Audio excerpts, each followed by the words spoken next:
Hello everyone, I'm Arvid Slot, Capacity Development Advisor at Danida Fellowship Centre. On behalf of Danida Fellowship Centre, I'm delighted to host all of you and extend a warm welcome to this second water webinar out of a series of 3 that DFC is launching this year. This water webinar is a hybrid session having both in-person participants and an online audience. Moreover, it is recorded and live streamed via Danida Fellowship's channels, YouTube, LinkedIn, Facebook, and X. But most importantly, today we have 5 great presenters. They are Dr. Pasgaard from Denmark, Mr. Jesse Kazapoe from Ghana, Ms Shana Fatina from Indonesia, Dr. Martin Oteng Arabio from Ghana, and Mr. Fonani Ramalamula from South Africa. A more comprehensive introduction to each presenter will follow as we proceed.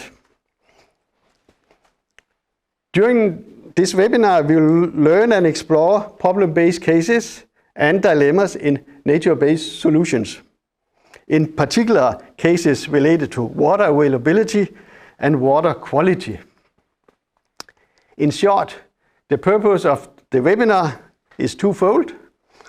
1, learn from cases presented by experts and DFC fellows in the field of water resource management and wastewater treatment. And 2, share knowledge and practice to strengthen sustainable management of water resources and jointly explore the solutions.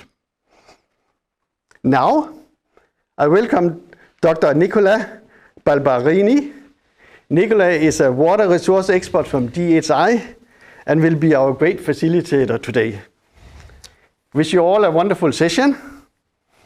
Over to you, Nicola. Good. Thank you, Arvid, and welcome everyone again. My name is Nicola Balbarini, as Arvid just mentioned, and I will be your moderator. It's my pleasure to be your moderator today. Just a little bit of logistic for how the day is going to be, or the next couple of hours are going to be. We're going to have 5 short presentations to kind of kick off the debate. So we will run them all in series, so one after each other. So if you have any questions, please, note them down. If you are online, you can already start writing them in the chat, and then we will have time after all 5 presentations for the debate, where our presenters will then be asked to address the questions that you have posed. Good, so no more words, no more logistic, and it's maybe time to get started with the first presentation.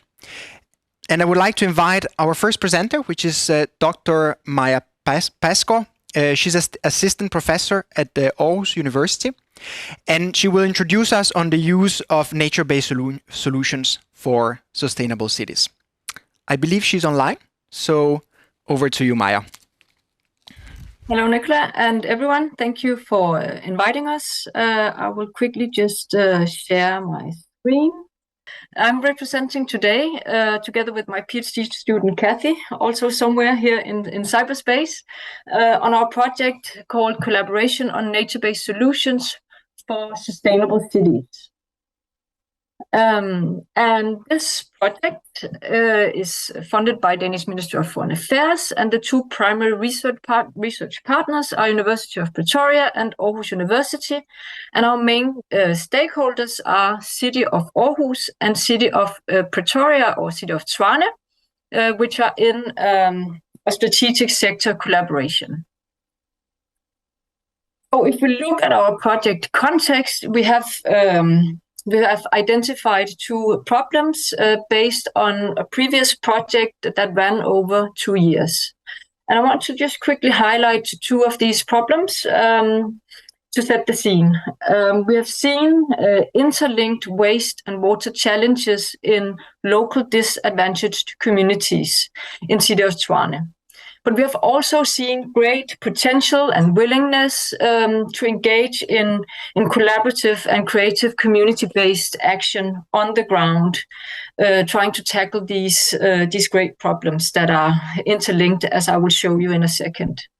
We've also experienced and unfolded silo thinking across sectors, including research, but also across departments locally that try to solve these issues. And we see that there's a bit of a missing joint vision, joint strategy to tackle these issues. But also, again, a great willingness, a great potential to actually increase the capacity for institutions, for stakeholders to actually change in a more sustainable direction.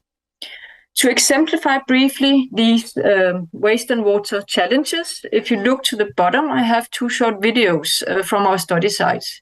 If you look at the Mapupane one, you can see here there's actually a sewage spill, and it has been running for days, just spilling out sewage water into the local green, urban green space, going on for days, and really polluting the area. If we look at the Atteridgeville example, you will see it's actually a water leak in a pile of waste. And if you can see further down the road, how the water is just spilling out into the local community, leaking water in a city that actually has a great water loss and almost a water crisis.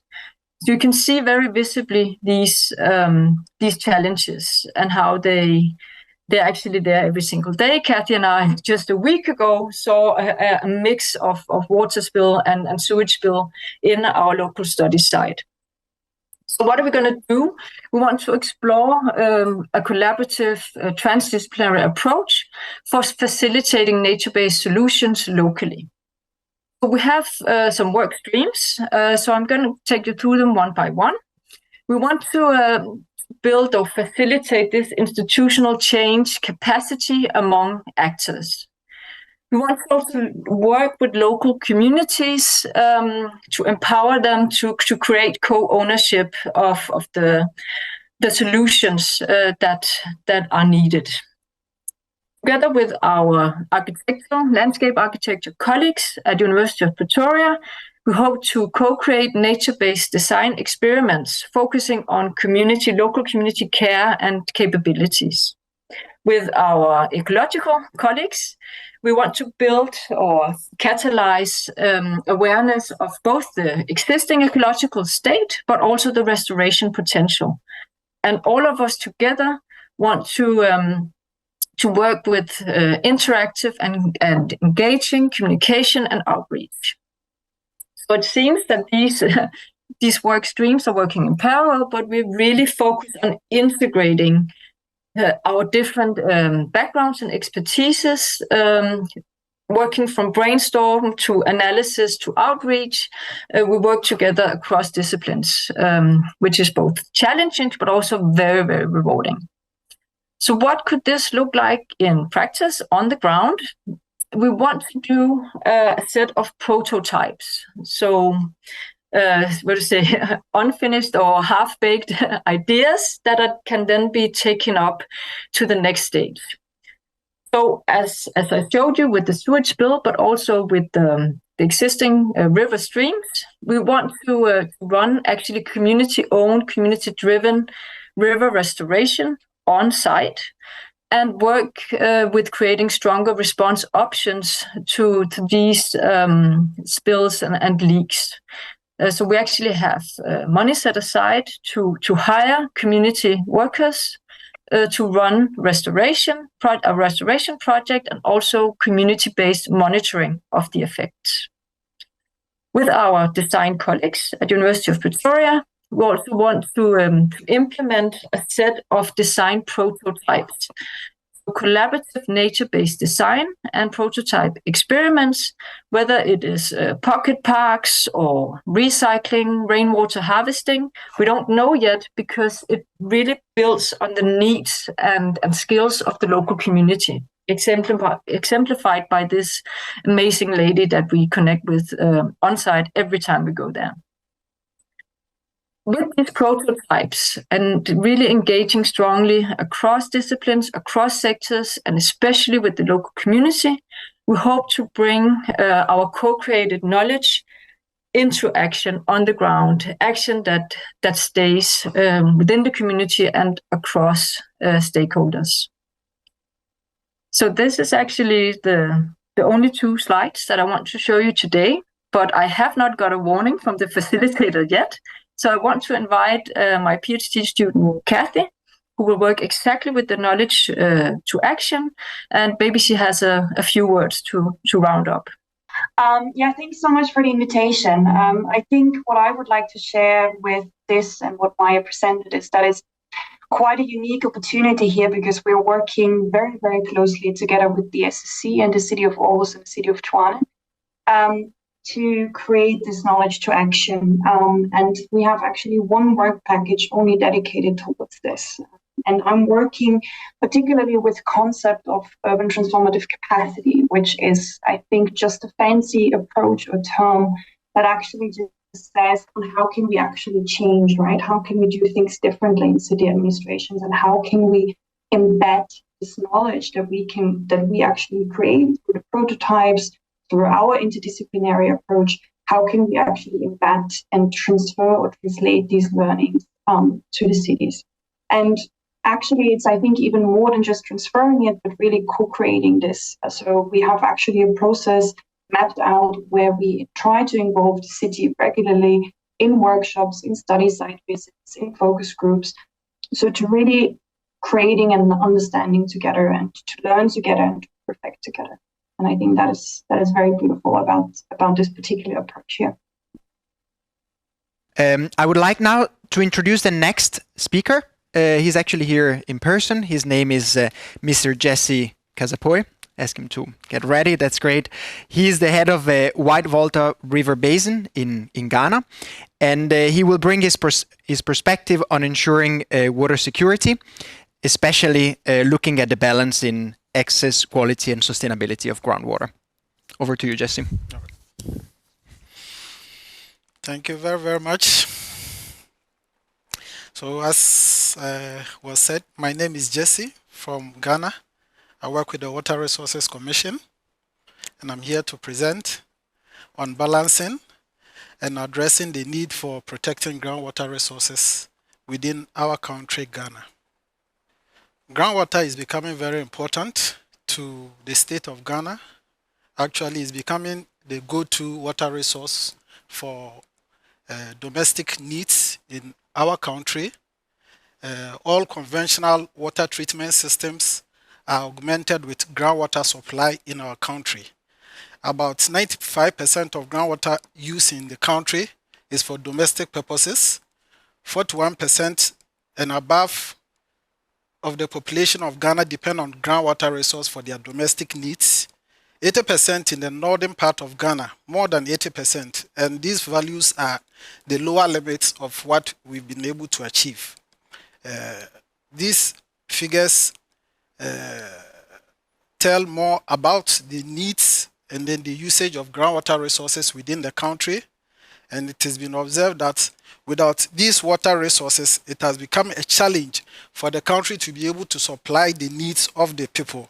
About 5% of this water resource is used for irrigation, which is lesser, and about 1% less is also used for industrial needs. The quality of water resource in Ghana, groundwater, is very good. We currently do not have any issues except anthropogenic activities that affect the quality of groundwater.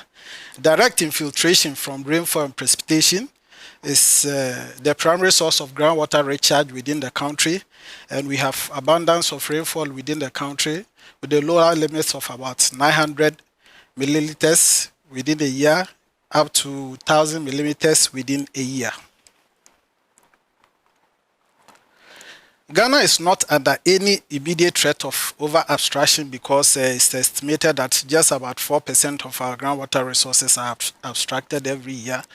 Boreholes within the country are generally good in terms of quality, whether chemical or bacteriological. We do not have so much issues with quality except some isolated instances of fluoride concentrations and other elevated elements. The issues within our water resource and groundwater resource management, our water quality degradation arising from agriculture runoffs, arising from pollution sources, arising from climate change, arising from lack of awareness, arising from land use changes, with population growth and urbanization. Groundwater resource is gradually coming under stress, inadequate monitoring, unregulated or illegal mining within the country. There are also issues with legal and policy gaps which have yet to be addressed, and measures are being put in place. The map on your right-hand side shows the water quality index that has been prepared by the Water Resources Commission to estimate the extent of pollution of our surface water resources, which also affect our groundwater resources, as you may see. And from the map, you can tell that we do not have so much very good quality surface water within the country, because whatever we do on land affects our water resources. We dispose of waste, solid waste, liquid waste, all these pollutants find their way into our water resources, and then they end up polluting the groundwater. So if you look at this chart, you look at the extent of the pollution, then it gives you an idea of what is happening to our groundwater resources. Some of the approaches being taken to address some of these challenges are decentralization of water governance, which we see as the first step to be able to achieve this aim of protecting our water resources. Because if you do not involve the local people who believe the water resource within the country belongs to them, because some of these people have lived around some of these water resources for years and for generations, and it is difficult for them to understand why we want to regulate and manage these water bodies and water resources around their environment. Within the country, by our laws, water is vested in the president, who holds it in trust for the people of the country, and it is difficult for local people to understand why water resource that they have provided for themselves seem to belong to one particular person or belongs to the head of state. So decentralization of the governance structures will help bring people into the administration of water resources. We are not looking to put the final decision in the hands of people, but we want to encourage them to be involved in water resource management so that it becomes easier for us to put our needs and then assessments across. Stakeholder sensitization is very, very important, because if people are not made aware of the need to protect groundwater resources, then it becomes very difficult for them to be able to play their role. Aggressive registration of all wells is being undertaken right now. We are looking to be able to identify all boreholes within the country, because most of these wells, we don't know about them yet. Within my basin, we only just have data of about between 8 to 9% of the boreholes that we have within the basin. But we believe there's a lot that we'll be able to do to be able to protect these water resources if you're able to assess them and analyze them very well, and to be able to have information about them. Establishment of comprehensive monitoring scheme is also very vital. Currently, we have institutions within the water sector who are picking their own data, keeping it for themselves. But we are looking at having a centralized database system which is available to the public, which can be attained anytime within real time. And it helps for us to be able to do the work that we want to do, to be able to identify pollutant sources, to be able to identify polluted areas within our water resources, and be able to put in measures to be able to address these things. We also want to leverage on existing and then future projects to be able to handle these issues. Some of the current projects we are running are not related to groundwater. They could be we could be working on surface water bodies, but we also find a way of chipping in issues regarding groundwater, so that we'll be able to take advantage of this, the resources and the opportunities to be able to monitor our water resources, and then have the needed information to be able to make decisions, to be able to make policies that will be able to help us go forward. We also want to put together the chance for people to be able to have access to groundwater data. Currently, if you need data within our country, you have to go through a very long procedure to be able to access it, and it is not free. you have to pay for it. So researchers find it very, very difficult to be able to get the information they need to be able to come up with decisions, to come up with findings that are beneficial to the people of the country, for us to be able to see how well our water resources, especially our groundwater resources, are being managed, how well we are utilizing them, what amount we have, and what we can do in the future to be able to protect them. And we also need to be able to put in place the necessary legal framework to be able to protect this resource. People go about drilling their own boreholes because our water supply systems are not able to keep up with the development of the people. The pace of development is going far faster than our conventional water treatment systems can cope. So people have relied on providing themselves with groundwater, even though we have the laws that are put in place to be able to manage this. Because the government is hand-tied and cannot provide the people with the water resources, other people take advantage of it and do as they wish. So we want to put in place the legal framework to be able to monitor and manage these water resources and not allow people to do as they wish, not allow people to drill and access water easily as they wish, because when they are doing it for their private good, they do not consider the general good of the people. And some of these measures will definitely help in protecting our water resources. Thank you very much.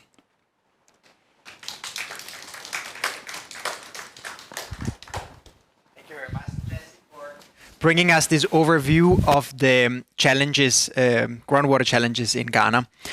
The next presenter will change a little bit topic. We're going to look at how delivering water resilience in coastal and rural areas. And her name is Ms Shana Fatina. She's an entrepreneur, a founder and a CEO of Komodo Water in Indonesia. And she's also the president director of Labuan Flores Tourism Authority in Indonesia. And apologies for the pronunciation if it was not correct. Over to you, Shana. Thank you. Okay, good afternoon, everyone. Thank you, DFC, for this opportunity. So I'm going to share you about what is experience that we had in Indonesia, especially as an archipelagic country, that might be different and might be a lesson learned that might be useful also in other countries. Okay, so let's start with sharing about Indonesia is located in the equator. So we are a country that consists of more than 17,000 islands. You can imagine that. And then we are the fourth largest population in the world, which now we have approximately around 280 million people living, and the coastline is is the second longest coastline in the world, and it's spread around 5,000 kilometers from east to west, as the big size of United States, but the difference is we are archipelago. So relating to that, so I'm taking us to a smaller case, which is East Nusa Tenggara province, where I belong, where I found the first problem about how delivering water resilience in the islands might be a very big problem for our location. Okay, so in East Nusa Tenggara, actually, we're around 5.5 million peoples, and because it's archipelago, so the challenge is not everyone is served by the local water company. Even though we have 16 water company in the province, but there's a lot of islands that not being tapped to the local. And there's these local people, they're living as a fisherman, as a farmers, and they have to pay like 2 times extra cost to get the clean water far away from the mainland, and then they bring it to the island. And that's why they are depending on the rainwater harvesting. So when it is wet season, on a 3 months in the whole year, they will put these old jerry cans and water tanks outside and take in the water, and they just use it to water.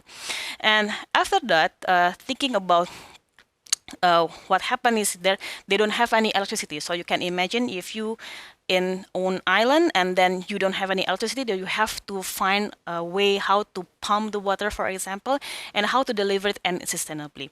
And last but not least, because they're living in this high cost of clean water, they have this less productive economy. So it means most of their income, like 30% of them, are going to buy water. So how we want to deliver the water resilience? First one, in the local context. So we are really aware that we have this different culture of a fishery communities, fishermen communities, and then this farmer communities, and they have like local wisdom about how using this water for their daily life. For example, like some culture about protecting the water spring and etc. But however, they're used to live with the less healthy water.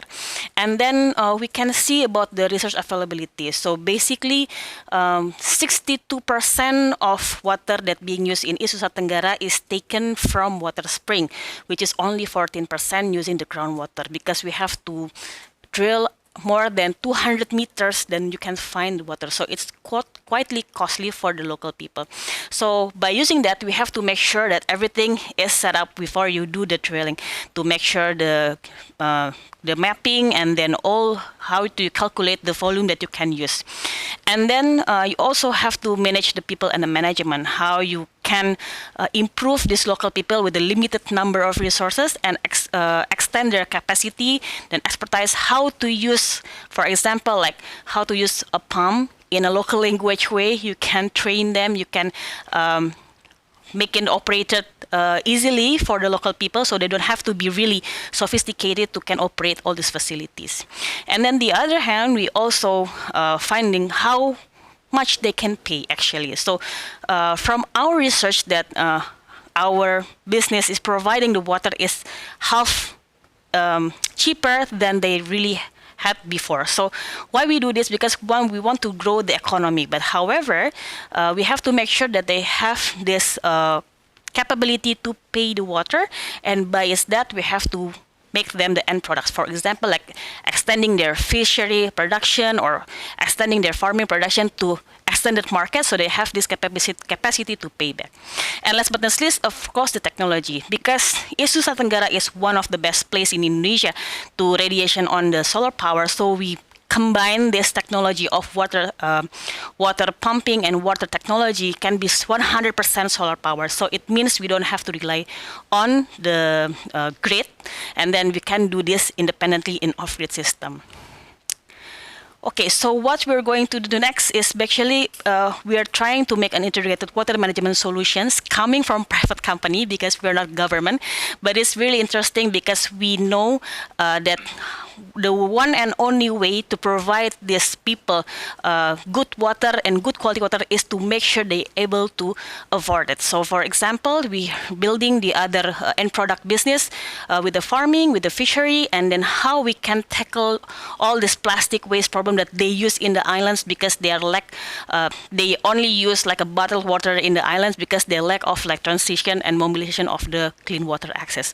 So this kind of things at the moment we're helping to put the field survey, data processing, collecting the data and put it in the GIS system, and we are willing to put this data available and publicly accessed. So we'll help all people who see in Labuan Bajo in East Nusa Tenggara that we can protect our groundwater, for example, but we can use it wisely, because it's not only to provide the water, but also how you manage it as sustainable and supporting the local economy. Maybe that is sharing from me. So looking forward to discuss with you all. Thank you.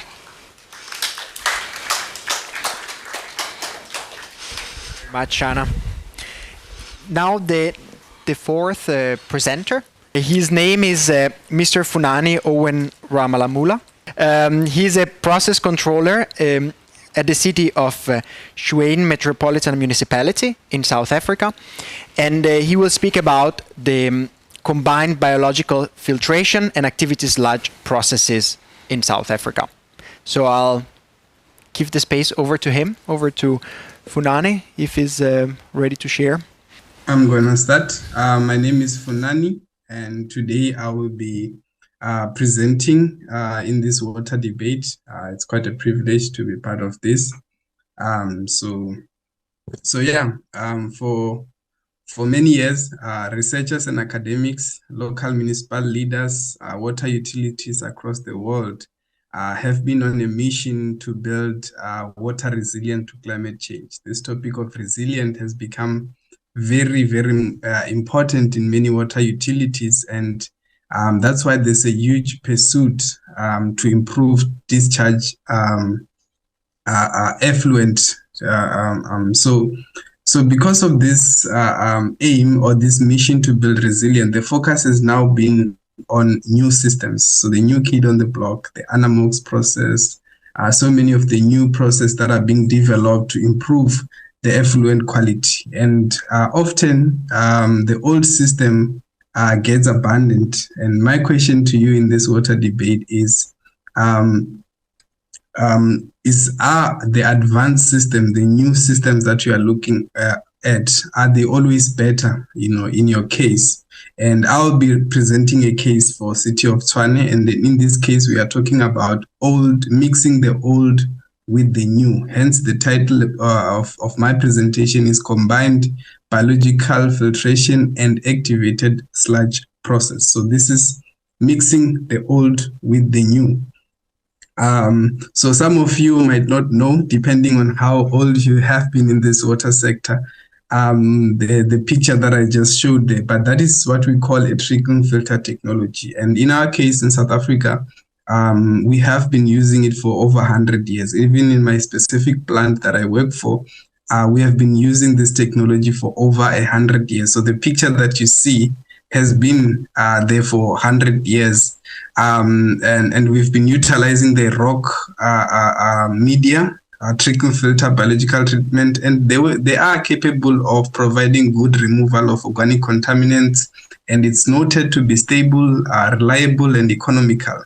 But the issue is that by itself, it does not offer operational flexibility and cannot provide high-quality effluent to meet the progressively stringent discharge limits.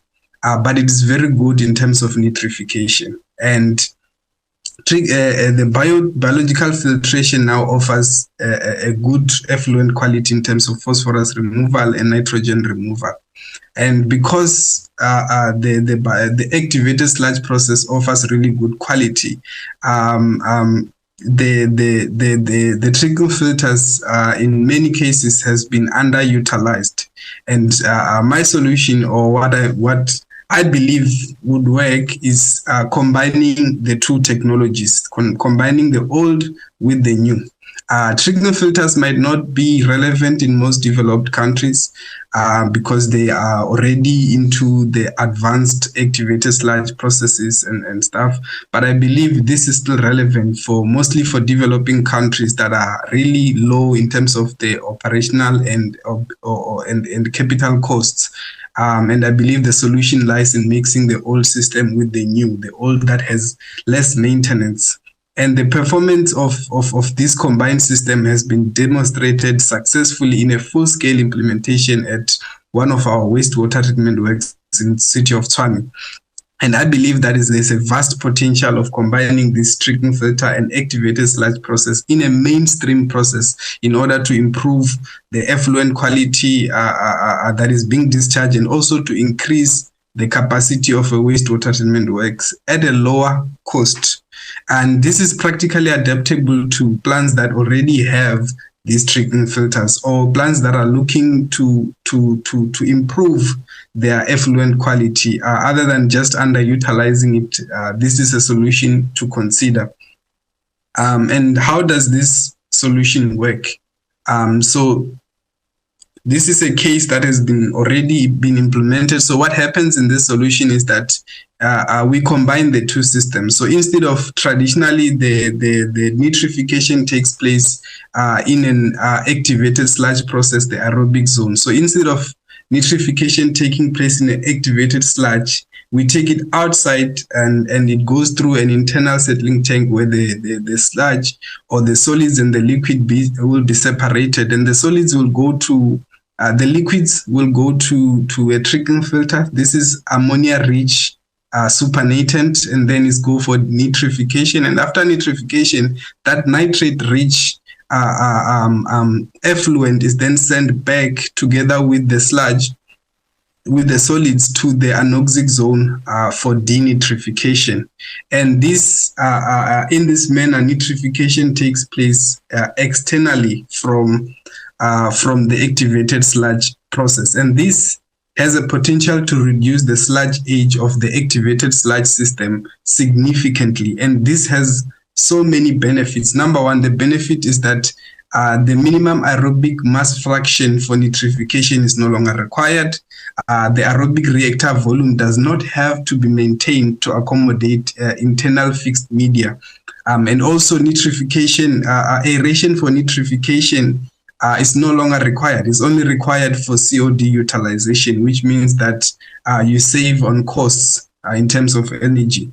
And by uncoupling the sludge age from nitrification in the system, the treatment capacity of the existing activated sludge process is significantly increased, and the bioreactor volume and the settling tank volumes that will be required will decrease. And this results in major intensification with really considerable cost benefit. And I know sometimes it's more economical to abandon these old systems for new plant designs or to provide better treatment. However, I believe that it's possible to incorporate all or parts of the existing old system into a new system that is capable of producing really high quality effluent.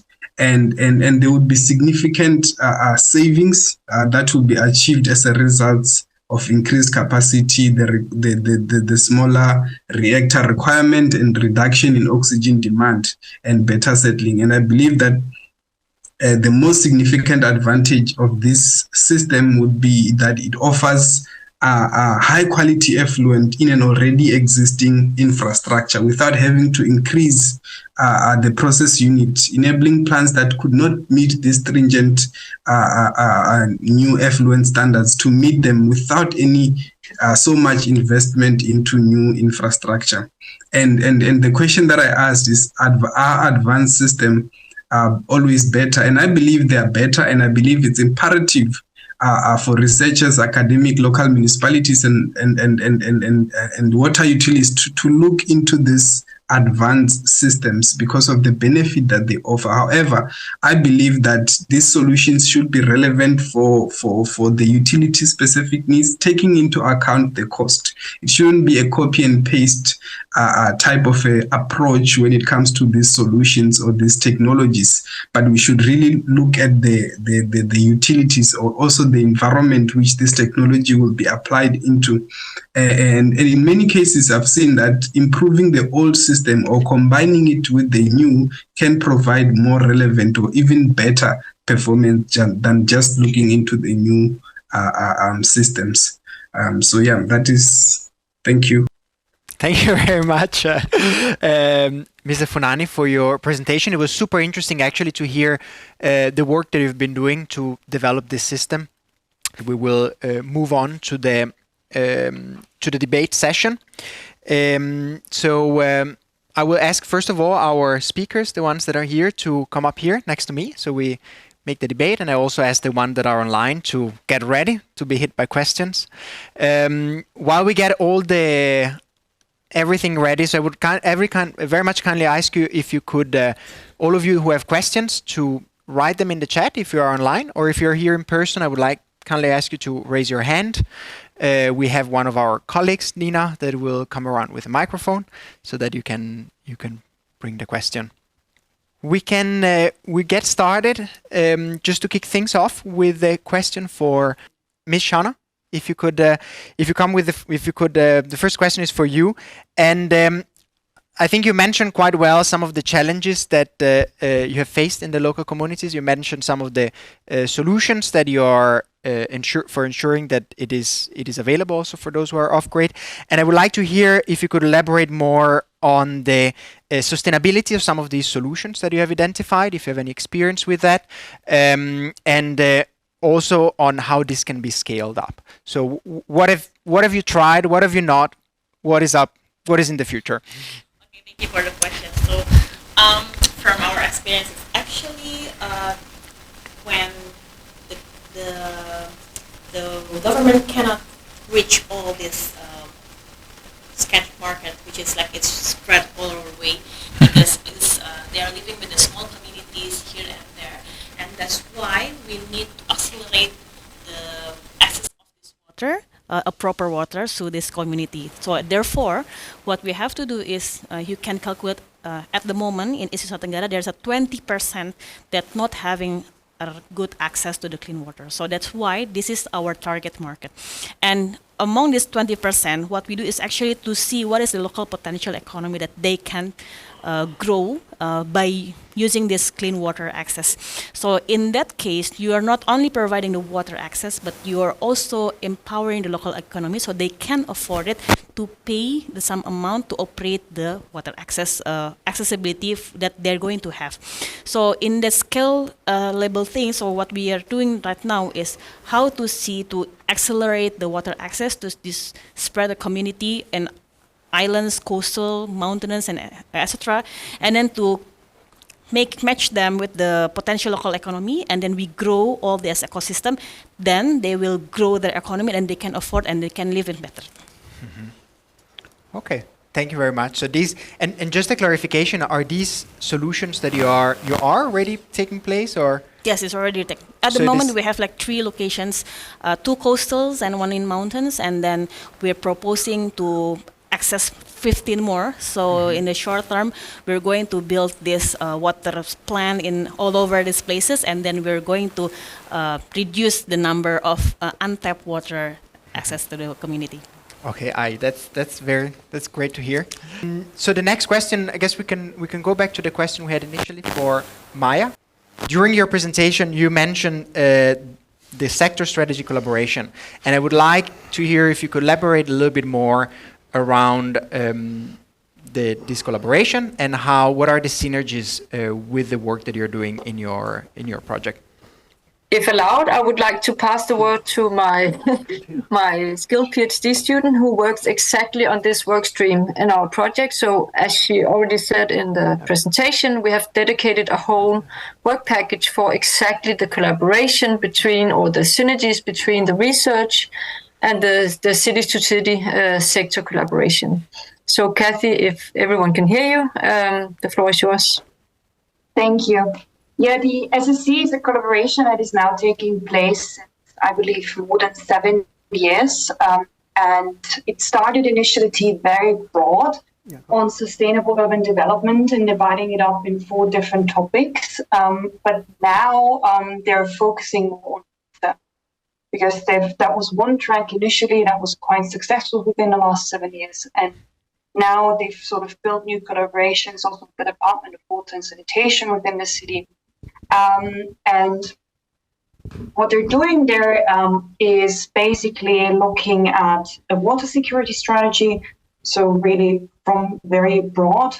And then they have 3 other tracks that are sort of also influencing the water security strategy in terms of resource optimization, using groundwater, for example, as a resource, looking at water leaking, etc. So we are trying here then actually to look a little bit and come from a different perspective of nature-based solutions, and trying that to also sort of bring into the discussion on how nature can actually also help in improving water quality, because we've seen with the green spaces and the waste that there is actually a lot of potential there as well to include also different stakeholders from other departments as well into the process.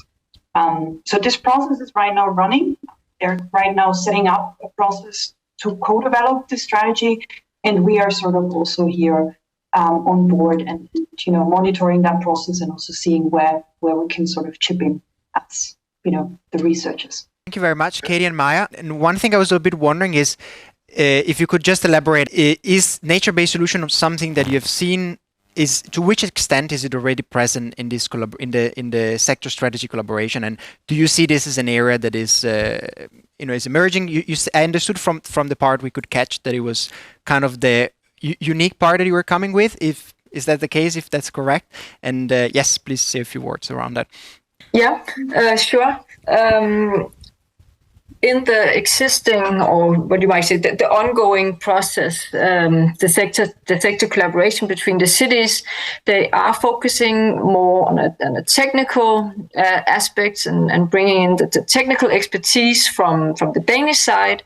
But there is in Aarhus many nature-based solutions in terms of, for instance, rewilding or re-wetting the landscapes. And this is also something that we focus on the research side, bringing in also the aesthetic and design and cultural perspectives, the social sides, that can then complement or supplement the more technical focus. So I think we are also very much welcomed and invited into this process that the two cities have ongoing. And with these open arms, we feel that we can bring both a stronger nature perspective and also a stronger community and justice and I say local perspectives into this sort of top institutional layer that they are working on. We move more bottom up from the community level, and integrating that with the higher officials sort of collaboration on that level of the institutions across the departments. So we see ourselves as a knowledge partner that, as Kathy said, sort of assesses, gives some deeper analysis into their processes, but working with them from planning to co-development of analysis to almost execution and analysis. So we try to integrate different stakeholders throughout the process. Of course, it's a bit of a back and forth between the researchers and the, other stakeholders in the process, but we want this more holistic, transdisciplinary approach, which has both complications and barriers to break, but also great potential as we look ahead. Thank you. That is a fulfilling answer. Absolutely, Maya, and thank you very much for kind of like highlighting these elements that you are bringing, kind of like focus also on some of the bit more maybe soft skills on the side of the technical side, as try to integrate them, which is of course super relevant. I hear from our colleagues here that we would like to give it a trial more for our last presenters, also to have the opportunity to present, and of course we would like to accommodate this. So I'll try again, and I hope can you confirm everything is working as it should? Yes, I can hear you. Wow, that's lovely. Thank you very much. So just very quick introduction. The next and last presenter is going to be Dr. Martin Oteng-Abadio. He's a distinguished professor of urban geography at the University of Ghana, and he will be introducing us to the role of institutions in the provision of urban infrastructure in Tema in Ghana. So yes, I'm presenting this on behalf of my colleagues that we are as a joint program, a project being run by University of Ghana here in Ghana and scheduled in Aarhus, Denmark. So I'm presenting this on their behalf. And the project is named Sustainable Wastewater Management, and it's been done in Tema, and it's been powered or funded by the kind courtesy of Danida. This partnership has been going on for some time now, and specifically this part of the project looks at how we can manage wastewater so that we can abate some of the challenges that we encounter in Tema. To put it into context, Tema is the only planned city in Ghana. In fact, from the genesis to its current state was planned by the first president of Ghana in around the 1950s. And it's a city that has a sewage system. Most cities in Ghana use other form of septic tanks to collect fecal matter. But because Tema is a planned city, it's partly covered by sewage system. And that was done in the 1960s. A sewage system that was meant for 20,000 people now is serving about 360,000 people, built in the 1960s. So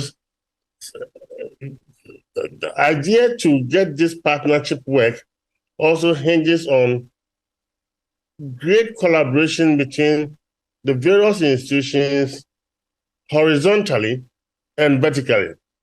A very good relationship between Ghana and Denmark vertically, and with among the institutions that operate within the Tema Metropolitan Assembly.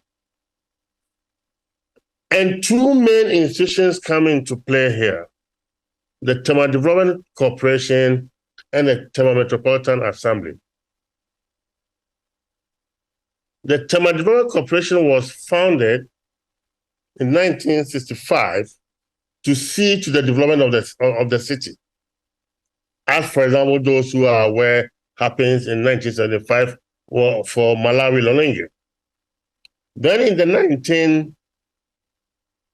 1990s, the country shifted into the decentralization program, and that brought in the Tema Metropolitan Assembly by the Act of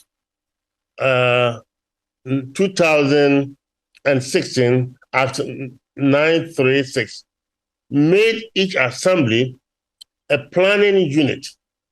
And by a planning unit, the Tema Metropolitan Assembly is then supposed to be the sole assembly that is responsible, or the sole organization responsible for the management, planning, and monitoring of Tema, a function that was performed initially by Tema Development Corporation. This is very important because it's a sewage system, all the plans are with Tema Development Corporation. And if any maintenance can be carried out, we needed these plans to make them effective. On the picture here, you see the current state of Tema, a city that is supposed to be planned is virtually now a slum because of the controversy between the two institutions, Tema Development Corporation on one side and Tema Development Metropolitan Assembly, as to who manages the city. And the success of this sector plan, strategic sector plan cooperation between Ghana and Denmark, the success depends on those two institutions. What are some of the challenges that the impasse is bringing? That brings in what we call the bricolage. When two elephants fight, the grasses suffer. So there's no political will as to who manages Tema. In one breath, Tema Development Corporation, who used to be the sole manager of the city, still wants to hold on to its traditional duty of managing Tema. So as we speak, Tema Development Corporation gives building permits, whilst Tema Metropolitan Assembly, which is constitutionally mandated to do that, also gives building permits. What then happens is, even where the sewage system is being trampled upon, where people are invading these sewage structures with impunity, because permits are given by two different authorities. There's completely weak management and enforcement of laws within the metropolis. And every space in Tema has now been turned into a commercial activity. And they all because the two institutions are not working in tandem with what the law says. Just ask you to, I don't know how far you are, just ask you to wrap up since, that's perfect. Great timing. Just summing up. Yes. I'm just summing up. The truth of the matter is that if this cooperation between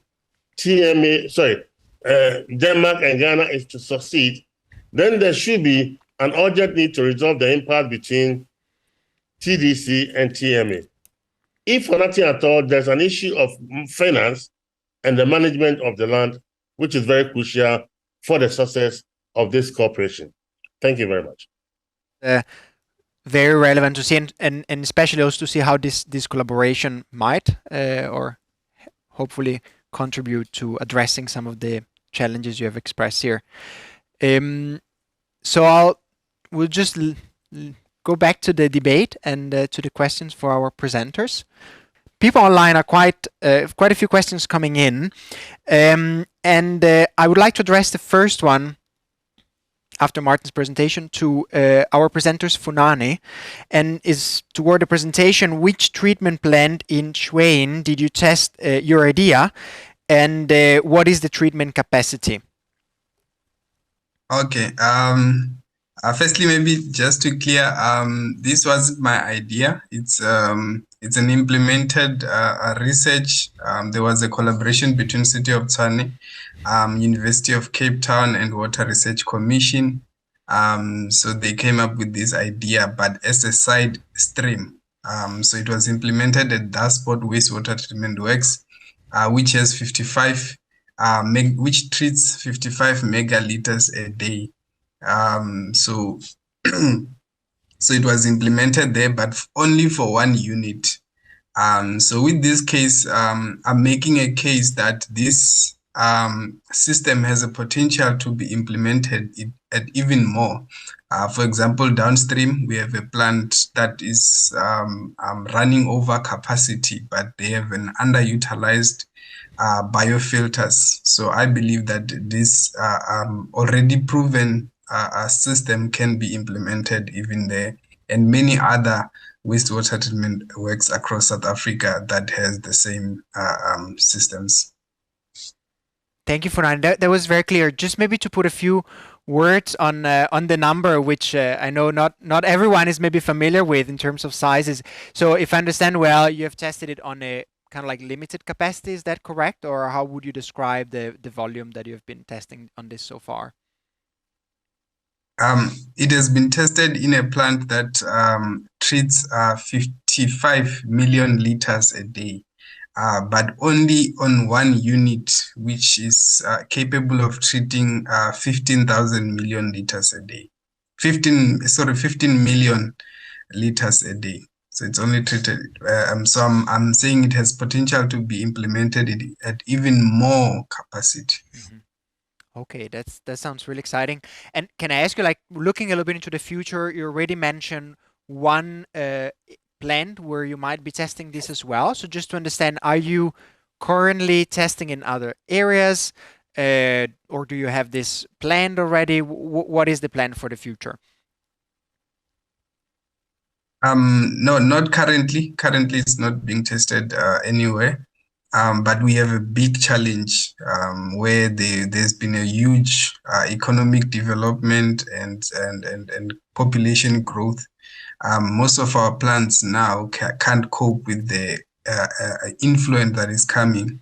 And we have most of these biological treatment filters just standing, not being utilized. So in the future, I'm proposing to my city that I think it's about time we start utilizing them in a more efficient and better way. Good. Thank you very much, Funani. The next question is for Jesse. Pronounce it right. That's good. For Jesse, and is one of the challenges you have been mentioning in Ghana around groundwater is the decentralization one of the solutions, if I remember, was the decentralization of water governance. And I was a little bit wondering if you could explain a little bit more, is this something that has been currently, you had a little bit of considerations, is there any action being done, any strategy being defined, being put in place? what is happening in that domain? Because I think spoke a little bit also into what your colleague Martin was talking. Yeah, thank you very much. Currently, Ghana is divided in terms of water governance into river basins. And these river basins are very, very large, especially the White Volta Basin, where I am, is about 50,000 square kilometers, bigger than the country of Denmark. But we only have 2 technical people to manage this entire area. It becomes very, very difficult to be able to do this work. So what we've done is to break down the basins into sub-basins. So we have 9 sub-basins, and under those sub-basins, we still want to have sub-ones under them, which are going to be the local water committees, local water associations, and we bring on board people who are involved around the usage of water, stakeholders. We have fishermen, we have farmers, we have sand winners, because in the north, most of the sand, the fine sand we need for construction comes from the rivers. And these people are changing the morphology of our rivers and other things. So we bring all these people on board in terms of the management of these water resources. They take part, they come up with their own ideas and their own ways of addressing some of these water challenges, and then they bring them all the way up to the basin, and then we sit together as a basin and then address all these things. Because of the role chiefs and traditional leaders play in our societies, the land tenure system of Ghana is such that land is vested in the chiefs, not in the state. So almost all resources within this environment somehow belong to the chiefs and the people, even though constitutionally, the government of Ghana controls all these things. So it's very difficult to be able to put in any management strategy that does not involve the people. So try to bring about this collective system of management by putting some of the control in the hands of the people, but not the final decision, because if you allow the final decision for the people to make, then it becomes difficult for you to regulate them. So they are able to contribute to the management of these water resources by being part of the committees, being part of the association, being part of the body that manages the water resources. Thank you. Thank you very much, Jesse. And I think that's a very good point. I could see Shana was nodding quite a lot, which kind of indicates it's also something she's been experienced with, or at least she seems very engaging. The next question coming in is for Martin, and there are a few acronyms, so I'm going to be struggling, but I'll try to read out loud my best. So what do you think will happen if more water is supplied for groundwater? Is GWCAL, which I believe is groundwater climate change. Was that right? Okay. And also on the side of that question, I would also like you to address how will the two key institutions cooperate to handle the additional wastewater being generated? How the two institutions can collaborate should not be an issue, because by legislation, Tema Metropolitan Assembly have been given the right to manage and develop and plan for Tema. Tema Development Corporation, so far as legal issues are concerned, have nothing to do. In fact, they should operate only under the condition of Tema Metropolitan Assembly. There's no ambiguity in law. What perhaps appears to be the issue is the political will to put things right. And that perhaps is what is needed from our political leaders to get these two institutions work in harmony. Once that is done, Ghana Water Company, they do they manage things and they work, even though there's also some collaboration between Metropolitan Assembly and Ghana Water that should be strengthened. I think the collaboration between Denmark and Ghana has brought the two together, and it is hoped that they can work in harmony for the betterment of Tema. Thank you very much, Martin, for that clarifications, and I think that was a very clear message, and maybe also a tough one, looking at the political changes that might be a bit harder than just move on the technology, at least from our side. But that's well received, Martin. One question coming in, and this is directed toward the first presenter, should say presenters, Maya and Katie, and it is actually a question that I think speaks a little bit to the question we had before to Jesse around the engagement of the community. So how do you plan to engage the community, change habits, and especially how do you plan to address a technical failure engineering problem? Maybe a bit more manageable than political will. Thank you for that great but very difficult question, of course. I think it's about the process and involving people in the whole process of these prototypes, and the embeddedness, the upscaling, the ownership of these should be with the communities. First off, we will start with an incentive. It's important to say also we actually just started this project, but we will start off with an incentive study to also find out what are the barriers, what are the catalyzers, how should we approach this with the communities. Also liaising with the local gatekeepers, and then bring the community on board with the brainstorming, what is needed, what are the existing skills, and then co-create the design of our prototypes with the community, and involve them in decision making. Because, I mean, we don't bring the change. We can only hope to catalyze or facilitate the stakeholders' ability to make the changes and make them long-lasting, so that when we leave at some point, the change doesn't leave with us. It's just noting that it's about the process of engaging. It's lovely to hear from Jesse that you also have almost done working with the stakeholder and mapping out the stakeholders. It's an important first step. Regarding the technical issues, the leaks and the spills that I presented, it's also first about mapping out what is the actual response options, what is the chain of commands. We think it's very much about trust issues, trust in the government, trusting the response options. So how can we then co-create this trust? How can we bring stakeholders to the same table and see the greater mutual benefits of taking ownership and taking responsibility, joint responsibility in solving these technical issues. And luckily, it's very much the same strategy and same ideas that our public partners have, and working together in a joint to create a joint strategy, a joint vision that everyone can align with, that everyone can believe in. If there's time, maybe Kathy can add a few words. It's up to you, Nicola. Yes, please, Kathy, do. And maybe one thing you could elaborate a little bit more of what Maya was saying here is around the stakeholder mapping.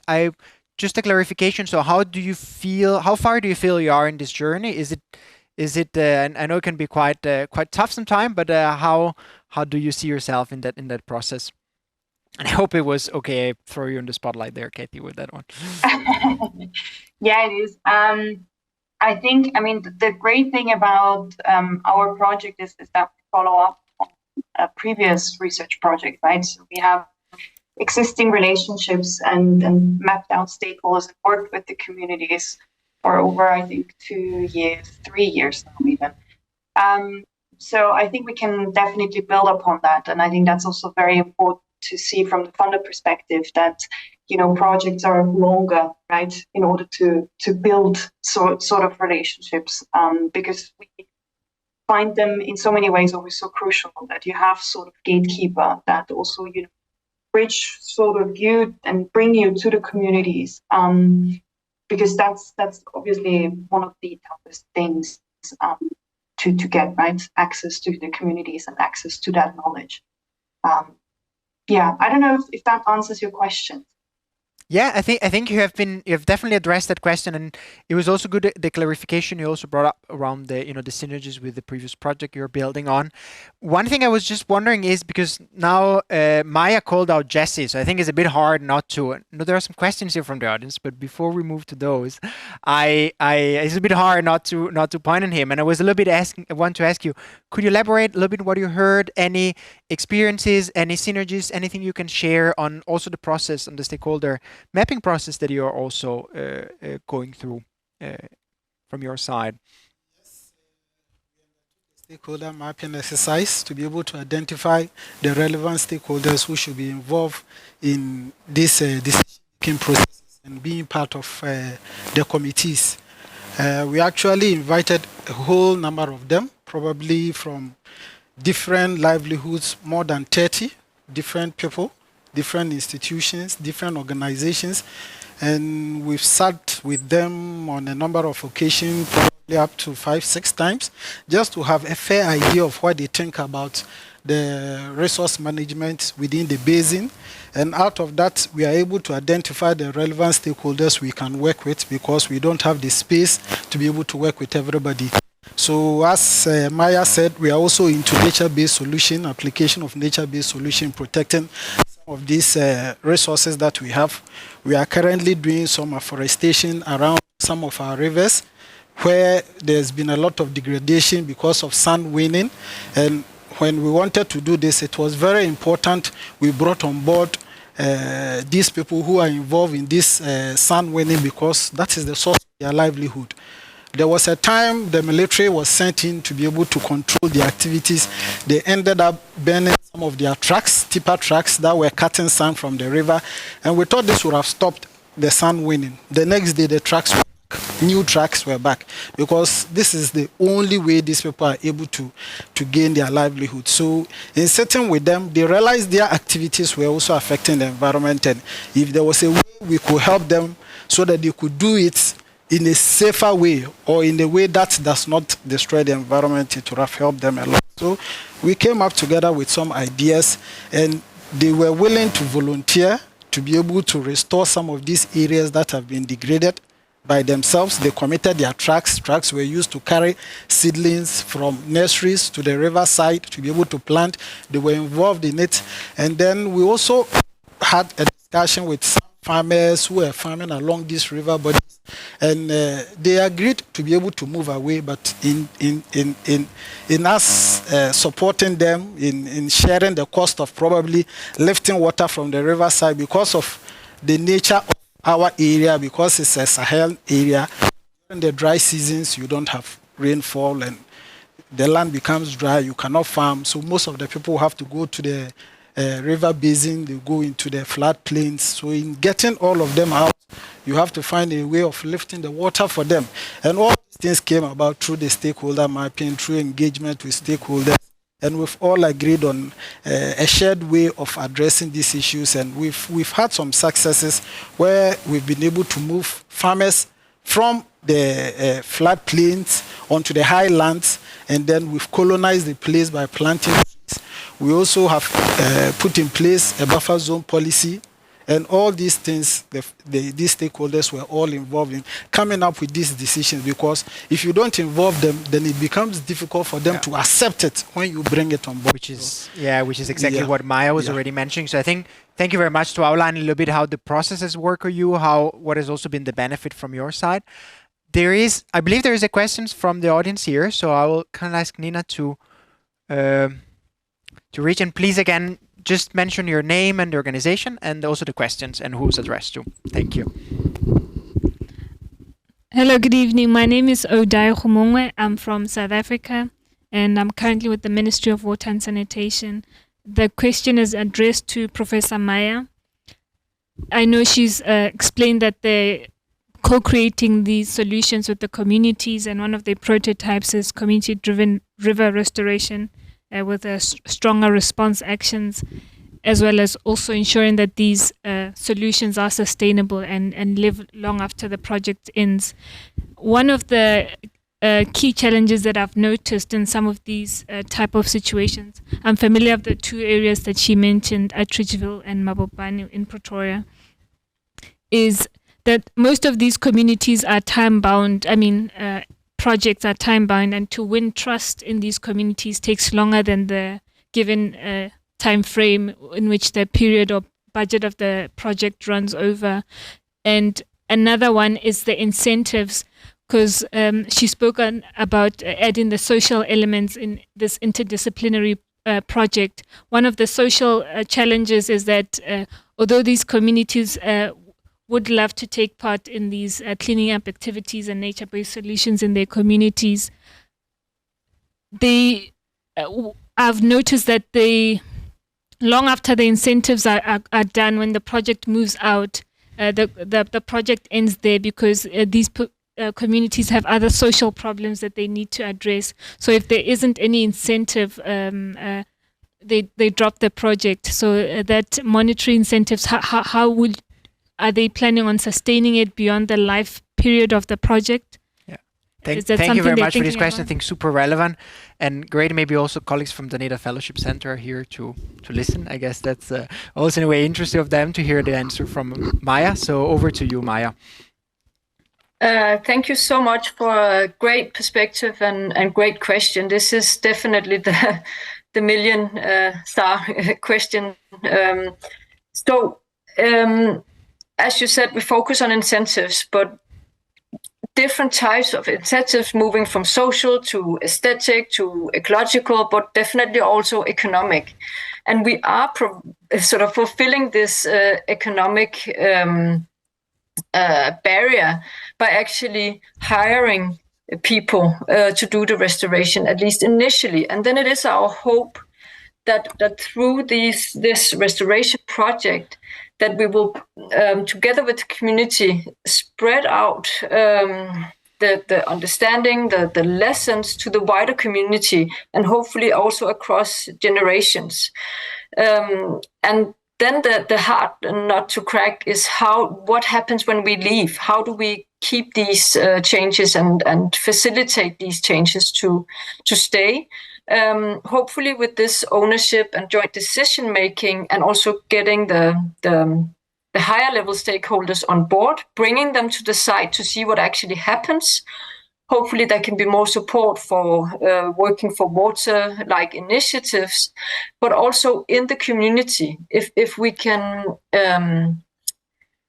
create so-called water ambassadors or people that would then speak up for the water in the local communities, that will take on that ownership, knowing that we are competing with the daily hardships of people that cannot not be neglected at all, but hopefully involving local schools, the younger generation, youth, the women, if possible.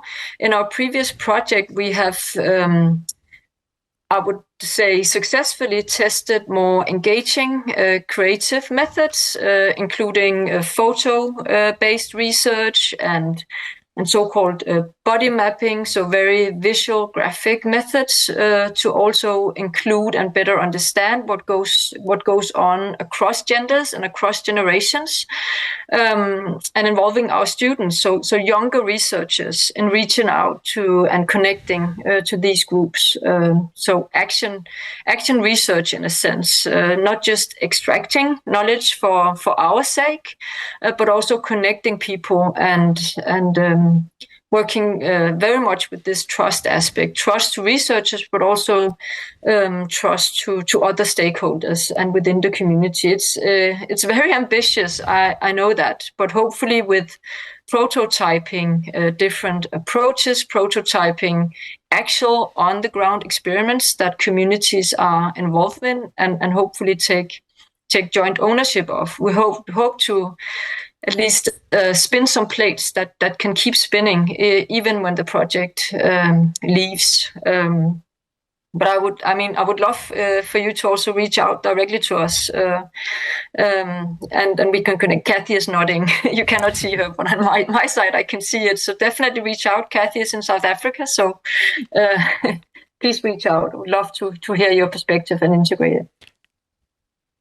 Thank you very much, Maya, and thanks a lot for these questions that brings a little bit of attention on the sustainability, long-term sustainability of this kind of intervention and project. I think is super relevant. I see many people are nodding here, also online, and that of course really indicates that this is absolutely an issue that is close to everyone, to a lot of people. One thing I would like, I know there are more questions coming from the audience, but before we move on from this one, I would like to hear a little bit, Shana, on this point, because one of the solutions or one of the things that are being put in place that Maya has mentioned is the focusing on ownership, on engagement of community.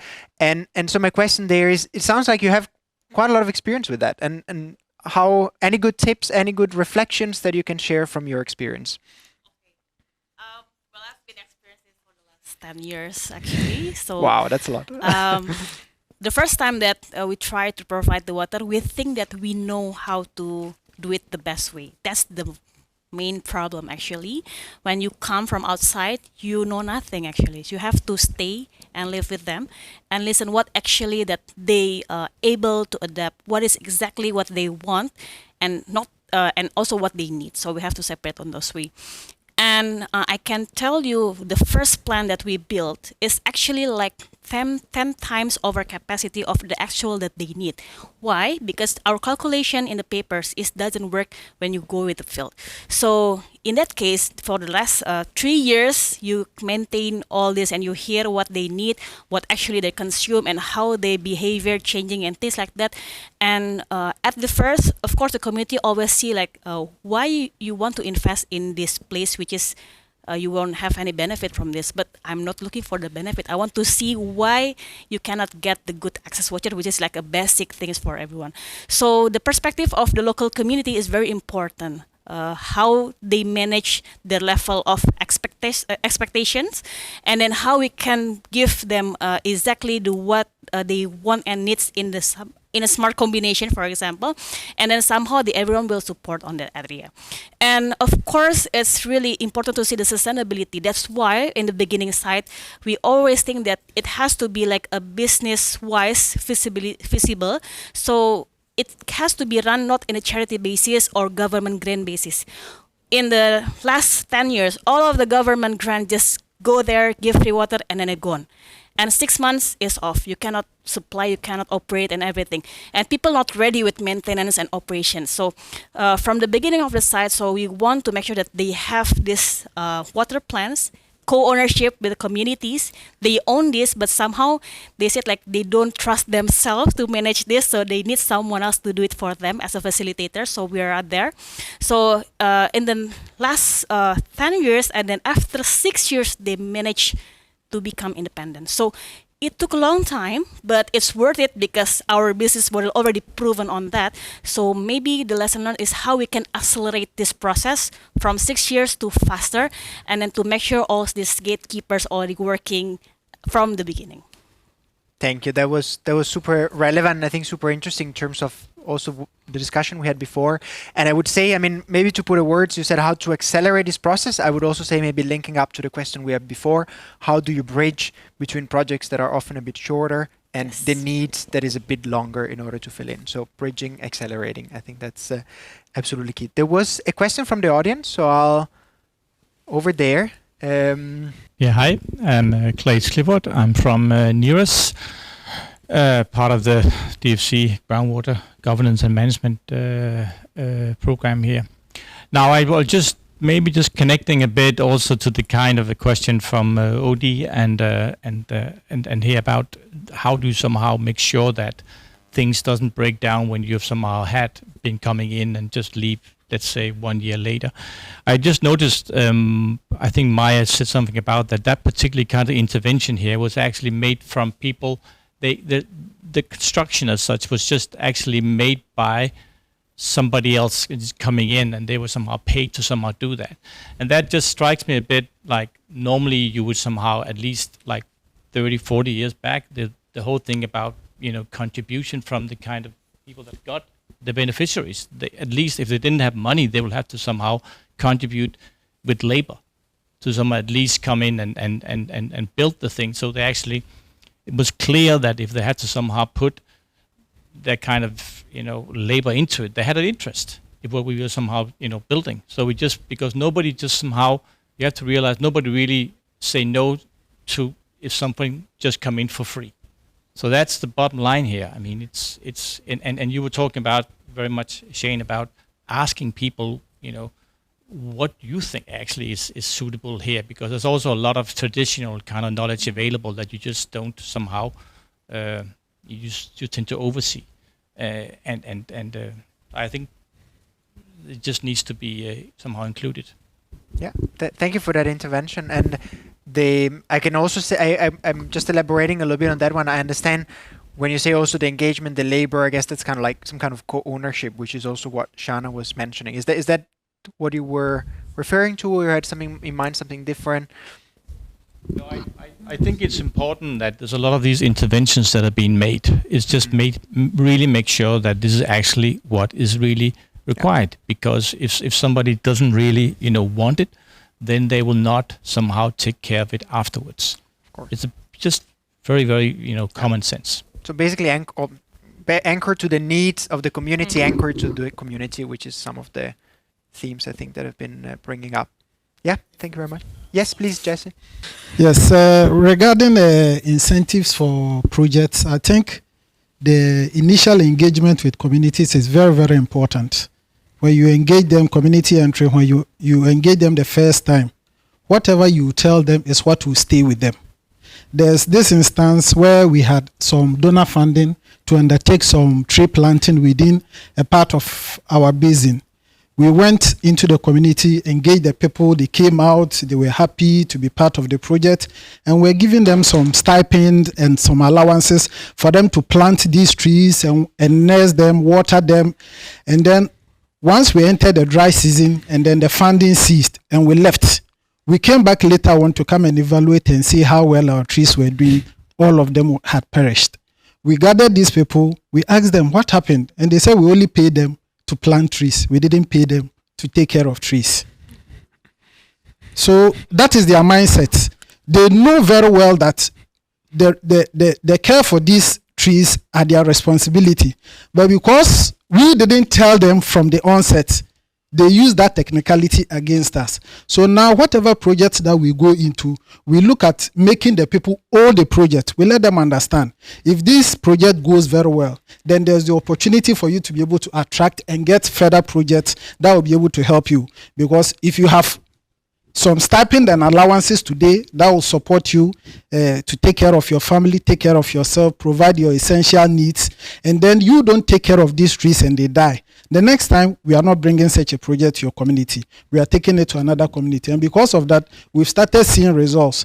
And there are always trade-offs for you to be able to achieve the results that you need. So as I said, some of these projects that we are undertaking now, we've bought water pumps, we've bought farm implements, we've bought spraying machines, we've bought fence for the farmers to be able to fence their farms during the dry season so that they don't have livestock coming into their fence. And what we tell them is that we give you this, your responsibility is to care for these trees. If they don't do very well, we'll come and pick our pump, we'll pick our fence, we'll pick our spray machines, we'll pick everything we've given you and we'll take it to the next community. And because of that, we are seeing progress. We are seeing people participating. We are seeing people committing themselves. Even when they're at home and they hear that people are around the water bodies and destroying things, they get up and they run because it may not be them. Somebody else will destroy it because that person is also getting the benefit of the project that they are getting. So the initial engagement with communities is very, very important. If you let them understand and they agree to it, then you are going to have success. But if you let them believe as though you have money and you want to come and do something, even though it's benefiting them, when you leave and they are not getting anything from the project, they leave it to die. That's what happens. Thank you. That was super good to hear some like real life examples of some of the things we've been discussing until now. I believe Maya has a remark to add on this one. So over to you, Maya. I hope it's correct.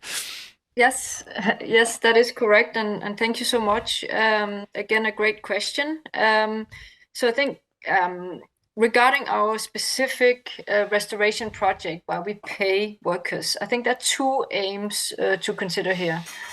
One of our aims is to hopefully build some knowledge on how to do this with greater local engagement, and then share and exchange some of that knowledge with all the existing working for wetlands, working for water, working on fire projects that are already going on in South Africa. So if we can do things a bit different and then bring some of that, share some of that with the existing projects to make them more inclusive and collaborative. So that would be one of the goals.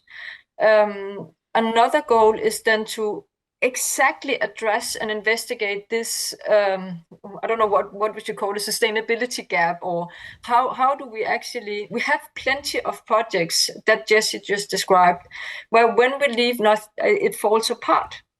So this is also something to address, though. How can we make something different in the way that we run the paid projects so that the impact stays and is anchored and embedded in the communities?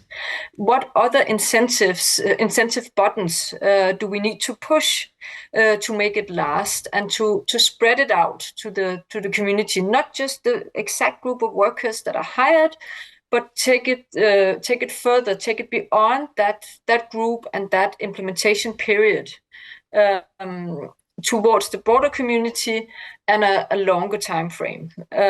Hopefully, we can investigate that over the 4 years that our project is running by doing things more collaborative, more transdisciplinary. It's a big question to address, but I also hear from my fellow researchers that this is really also a need. We need to explore this gap in how we make the changes stay. And I believe that we make the changes stay by not making the change, but facilitating a capacity and ability to actually co-create that change within the stakeholders on site instead of facilitated only by the research team. Kathy is nodding. Can I pass the word to her with some additional remarks? Yes, please. Yes, I'll ask you to be very brief. We're reaching the time. Yeah. We have a couple of questions more on the pipeline, so please, very, very concise, Katie. Sure.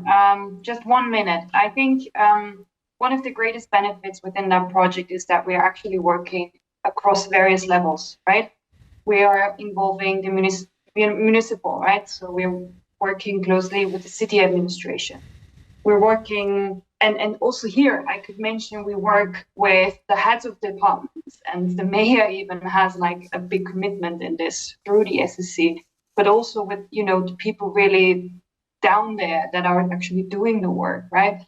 Involving them, and that's only just talking about the city, and then we're involving the communities, and then we're trying to reach also multipliers, as Maya mentioned, with the water restoration. So I think working across these various layers and levels with different stakeholders might increase the chance of bridging that gap of the sustainability of the project. Thank you very much, Katie. And I completely understand. I mean, from all the questions been coming in, your reflection, so on, I really understand that sustainability is one of the key issues or challenges that several of you are sitting with and are really eager to find a way to address it. We have time for 2 more questions. There is one here. While we get the microphone there, I'll start with one we have online, and then we will finish up with your. The question online is for Mr. Funani. And do you have any solution for the final sludge in terms of safety for agricultural application or biocar production? Over to you, Funani. I think there are so many solutions that are available, but the issue, in our case, we have a Department of Water and Sanitation that has really good regulation in terms of the quality of sludge that we need to produce. And we are producing really good, in some plants, we are producing really good quality. But the issue that we have is the demand for sludge. There isn't that much demand that we can invest in solutions for treatment of sludge. If no one is going to buy it, usually the challenge becomes that to say, where is the demand? Because people are not often willing to buy it. So what we have worked on in City of Tshwane, for example, we have allowed private partnerships where if a company comes and they're saying we can utilize the sludge, we're able to give them that good quality sludge for free, so that they can generate. For example, there's one project that is producing organic-based fertilizer from our sludge. So we allow them to use the sludge because otherwise it just gets piled in the wastewater treatment works and would not have anything to do with the sludge. Thank you very much, Funani. And I think time is really running up. So just for one last question, and his colleague here, thank you. The Northern Ringland Trust in Kenya. Mine is to you, Shana. I feel like the kind of work you're doing is the role of a government to supply water to the local communities. So what do you think is the end game for you? Is it because the government will style up someday and then they'll come to do their job? That's one. And then the other thing is, shouldn't you consider sitting around and the dilapidated or the non-functional supplies that the government is putting in place? Is it not an arm for you that you can build on the capacity or the managing that? Maybe that way, without a lot of capital investment, you're able to reach a lot more people across the villages that you're working in. Thank you. Over to you, Shan. For the questions, that's exactly like a lot of people saying to me. But actually, what I see the end game is people has to have a basic access of good water. If the government can do it, it's the best thing to do. But if they are not yet on the way, so we're fasten it, like accelerate it, so everyone can live because they need it now, not need it like another 60 years, for example. And then in order to that, also why we are not only seeing that the water is the basic thing, but after water, what's next? That's the important thing, because basically we see this, the sustainability issue is usually works on the ground, like in the rural coastal communities. They are facing the hardest time and they don't know what is the way out from that. They want to be like independently sustainable and things, but they are not really interesting for the all like this big companies or like big funders to come to make them to be more capable on solving their own problems. That is it. So what we are seeing here is by solving the water issue, then you don't have any other problems, right? So now you can start working productively, providing things that can support in your life. You can build your local economy. You don't rely to other islands, for example, but you can fulfill what is important for your local people. So that is the end game that in my sights, that actually we want to make sure that everyone is prosper, and then everyone prosper in a good way. So you're prosper, not extracting things, not fishing the whole sea, for example, or farming the whole empty spaces, but how they can living balance the biodiversity they're living, and then actually if they can provide it and with a good mindset from the beginning, I believe that the sustainable thing is not a rocket science for this local rural and communities issue. Good. That was a kind of like a positive remark to wrap up the whole conversation on sustainability. So thank you very much. And I would like to thank, time is running up for, you can hear, there's a bell. Time is running up for the debate. So I would like to thank very much all presenters for their time, for their presentation, for addressing the questions. I must, both the one here and the one online. And I must say, I mean, maybe one thing that came, you don't know, there were several things happening on the back of this event. It was live on social media, and I'm very happy to say that there's been actually quite a lot of engagement. So of course, this really highlights a lot the interest and that there is around the topic you've been presenting and the work that you're doing. So I just wanted to bring this a little bit news, because I been bombarded with like comments from the social media side. So that was super good. And I would like also to say that, from my side, it's been a pleasure to be moderator. Had a bit of an easy job because all the presenters were strictly on time. No one kept a fight with each other. So that was super, it was just a pleasure from my side. So I'll just stop here and give the words over to Arvid from the Danida Fellowship Centre for the closing remarks. Thank you.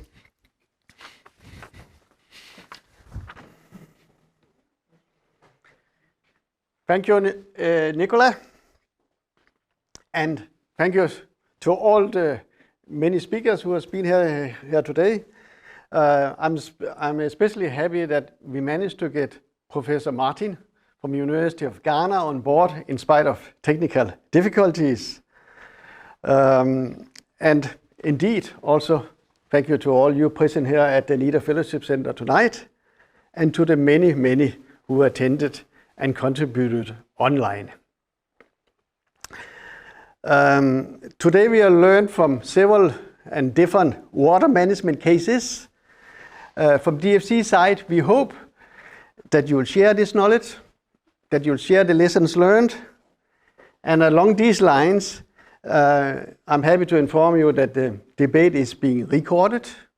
So it will be made available at DFC's homepage and also on our social medias, YouTube, LinkedIn, Facebook, and X.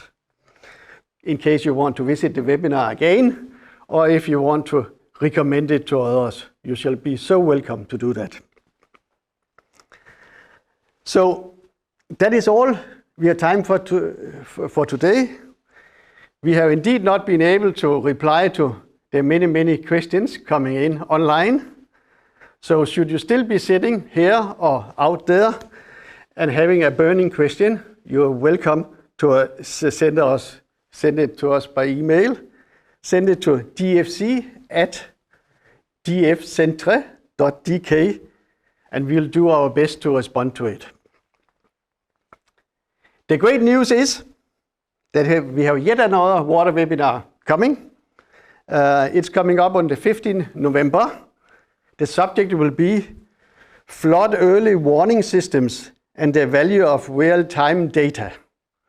And it will be presented by 3 DHA experts in that field.